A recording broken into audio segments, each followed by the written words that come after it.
سفید رنگ، سفید بال، پروکار چال، درمیانہ قد، مسکراتی آنکھیں، ہنستا چہرہ، کشادہ پیشانی، اقبال کی نشانی، دھیمے لہجے میں بولنے والا، ہر لفظ کو تولنے والا، دور تک دیکھنے کی عادت، حقائق کی تہ میں اترنے کی علامت۔ زبان کھولتا تو پھول جھڑتے تھے، زندگی کے اصول جھڑتے تھے۔ غصہ تھا نہ اشتعال، اس کے نزدیک یہ تھا نشان زوال۔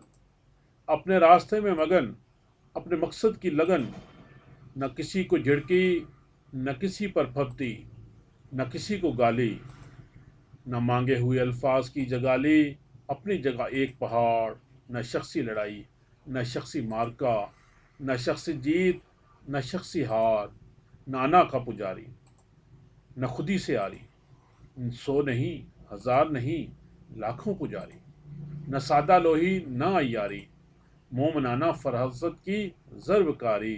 میں نے شخص کو ہر سو قریب سے دیکھا، گھنٹوں اس کی صحبت میں بیٹھا، اس سے سوالات کیے، اس سے جوابات لیے، اس کو اپنے دل کی سنائی، اس سے روشنی پائی۔ وہ جب موجود تھا تو کوئی اس جیسا نہیں تھا، لاکھوں میں نہیں، کروڑوں میں نہیں، اربوں میں نہیں، پوری دنیا میں ایک وہ اب موجود نہیں ہے تو کوئی اس جیسا نہیں ہے۔ اس جیسا کوئی دوسرا خدا جانے کب تک نہ ملے، کتنی صدیاں انتظار کرنا پڑے۔ میں نے اس شخص کو دیکھا کہ مخالف کا نام بھی احترام سے لیتا ہے، گالیاں دینے والے کو بھی صاحب کہہ کر پکارتا ہے، ان کا ذکر آپ جناب سے کرتا ہے۔ اس نے الزامات کے زخم کھائے تو بہت لگائے نہیں، دشنام کے تیر کھائے تو بہت چلائے نہیں۔ وہ اپنے مخالفین کا لہجہ، ان کا راستہ اپنانے پر تیار نہ ہوا۔ اس کا کہنا تھا اگر میں نے ان کی نقل شروع کر دی تو گویا ان کو رہبر مان لیا، ان کا پیرو بن گیا، ان کو رہنما مان لیا، میں اپنا راستہ کیوں چھوڑوں۔ وہ زبان کو دانتوں میں دبا لیتا تھا، چھپا لیتا تھا، قلم کو ہاتھ سے رکھ دیتا تھا، اسے جیب میں ڈال لیتا تھا۔ اس کا کہنا تھا غصے میں نہ میں کچھ کہتا ہوں نہ لکھتا ہوں، غصہ آتا ہے تو انسان کے اندر کا انسان رخصت ہو جاتا ہے، اس کو واپس لاؤ، غصے کو مار بھگاؤ، کہ اللہ کی حاکمیت کا اقرار کر لو، اس کے غلام نہ بنو، اس کو غلام بناؤ، اس کو چاروں شانے چت کراؤ۔ میں نے اس شخص کو دیکھا کہ اللہ کے راستے کی طرف بلا رہا ہے، پکار رہا ہے کہ اللہ کی حاکمیت کا اقرار کر لو، اقتدار کے ایوان سے لے کر اپنے ذاتی مکان تک اس کا حکم مان لو، بندوں کی بندگی سے انکار کر دو، اس کا عمل اس کے الفاظ کی گواہی دے رہا ہے۔ وہ جو کہتا ہے کرنے کی کوشش کرتا ہے، جو کرتا ہے کہنے کی کوشش کرتا ہے۔ وہ پیغمبر نہیں تھا، اسے اپنے رب کی براہ راست ہدایات حاصل نہیں ہو سکتی تھیں، غلطیاں اس سے بھی ہوتی تھیں، ٹھوکر وہ بھی کھا لیتا تھا، اس کی رائے غلط ہو سکتی تھی، اس سے اختلاف کیا جا سکتا تھا، لیکن وہ اپنے آپ کو چھپا کر نہیں رکھتا تھا۔ وہ ایک کھلی کتاب تھا، خوابگاہ سے لے کر موچی دروازے تک وہ ایک تھا، ایک رہنے، ایک بننے میں مشغول رہا۔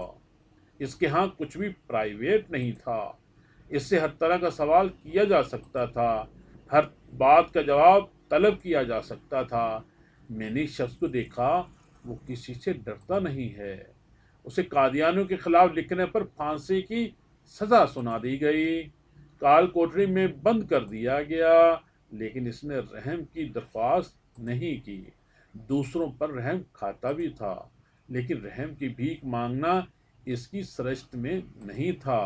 اس نے کبھی دست سوال دراز نہیں کیا، اس نے زندگی کی بھیک مانگنے سے انکار کر دیا۔ اس سے زندگی چھیننے کی خواہش رکھنے والے اس کی آنکھوں کے سامنے زندہ درگور ہو گئے، لیکن اس سے زندگی اب تک چھینی نہیں جا سکی۔ وہ ہمارے درمیان نہیں ہے لیکن ہمارے درمیان ہے، وہ ہمارے سامنے نہیں ہے لیکن ہمارے سامنے ہے۔ اس کی ایک ایک ادا، اس کی ایک ایک بات یاد آ رہی ہے، زندگی کا احساس دلا رہی ہے۔ یہ شخص کہ جس کا نام ابو اعلیٰ تھا اور اسی ستمبر کے مہینے میں اس دنیا سے رخصت ہوا، لیکن رخصت کہاں ہوا ہے؟ اس کے الفاظ زندہ ہیں، اس کی تحریر زندہ ہے، اس کا پیغام زندہ ہے، دوسروں پر رحم کھاتا بھی تھا۔ وہ میری آنکھوں سے ہٹے تو کوئی دوسرا ان میں سمائے، وہ ان سے دور ہوتا نہیں ہے، یہاں کوئی اور بستا نہیں ہے۔